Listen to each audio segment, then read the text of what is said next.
नमस्कार मित्रांनो, संजय गांधी निराधार योजना आणि श्रावणबाळ सेवानिवृत्ती योजना या दोन्ही योजनेमधून सर्व लाभार्थ्यांना एक खूप मोठी खुशखबर आलेली आहे आणि त्यांना एक आनंदाची बातमीसुद्धा आलेली आहे। आता काय आहे ती खुशखबर आणि काय राहणार आहे तुमच्यासाठी आनंदाची बातमी, हेच आपण या व्हिडिओच्या माध्यमातून जाणून घेऊया।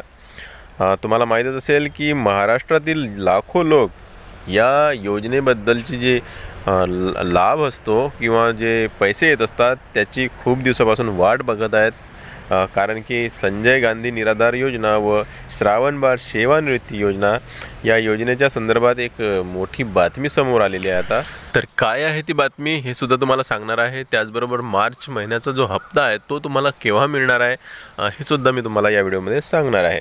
तर तुम्ही बघू शकता की महाराष्ट्रातील अनेक जिल्ह्यांमध्ये आता हे पैसे मिळण्यास सुरुवात झालेली आहे, जसे की नागपूर, नाशिक, छत्रपती संभाजीनगर, पुणे, सांगली, सातारा, कोल्हापूर या जिल्ह्यांमध्ये या योजनेचे पैसे लाभार्थ्यांच्या खात्यावर जमा झालेले आहेत आणि होत आहेत।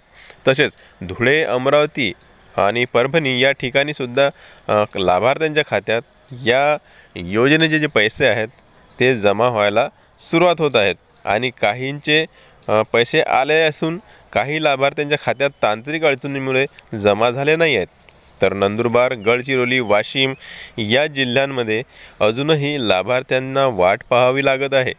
तर एक गोष्ट लक्षात घ्या की अजूनही जर तुम्हाला पैसे मिळाले नसतील तर बघा, पैसे सरकारने पाठवलेले आहेत, सर्व जिल्ह्यांमध्ये पैसे पाठवण्यात आलेले आहेत आणि जिल्ह्यांमधून जे जिल्हास्तरीय अधिकारी आहेत त्यांच्याकडून सुद्धा लाभार्थ्यांच्या खात्यामध्ये पैसे पाठवणं चालू झालेलं आहे। परंतु यामध्ये अडचण एक येत आहे, तांत्रिक अडचण, की तुमचं जर DBT लिंक नसेल तर मग तुमच्या खात्यात ते पैसे येणार नाही आहेत, कारण की तुम्हाला तुमचं जे बँकेचं DBT आहे ते करणं आवश्यक आहे। आता DBT कसं करावं, तर तुम्हाला जावं लागेल तुमच्या बँकेत, ज्या बँकमध्ये तुमचं अकाउंट आहे त्या बँकमध्ये जाऊन तिथं तुम्हाला DBT लिंक करायची आहे, तिथं त्यांना आधार कार्ड द्यायचं आहे आणि EKYC करून घ्यायची आहे। जोपर्यंत तुमची EKYC होणार नाही तोपर्यंत आता तुमच्या खात्यावर पैसे येणार नाही आहेत, कारण की आता या अगोदर सरकार BIMS प्रणालीद्वारे तुम्हाला पैसे द्यायची, त्यासाठी DBT लिंक करणं आवश्यक नव्हतं, तुम्हाला सरळ पैसे मिळत होते। परंतु आता DBT लिंक करून, ज्या खात्याला DBT लिंक आहे, ज्या खात्याची EKYC झालेली आहे, अशाच खात्यांमध्ये आता या योजनेचे पैसे येत आहेत आणि त्यासाठी तुम्हाला EKYC करणं गरजेचं आहे आणि DBT करणं गरजेचं आहे।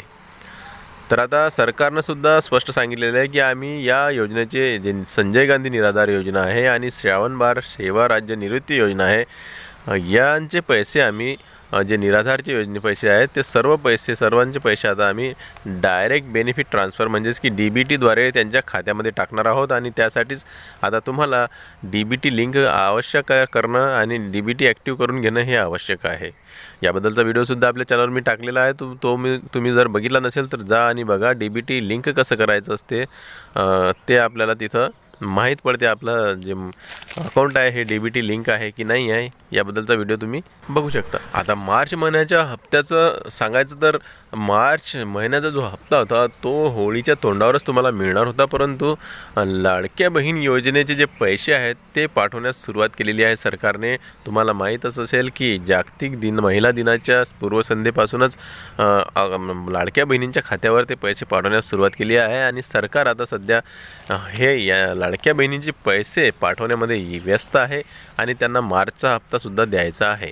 तर या संदर्भात जे संजय गांधी निराधार योजनेचे पैसे आहेत आणि श्रावणबाळ सेवानिवृत्ती योजनेचे पैसे आहेत हे आता थोडे मागे राहिलेले आहेत।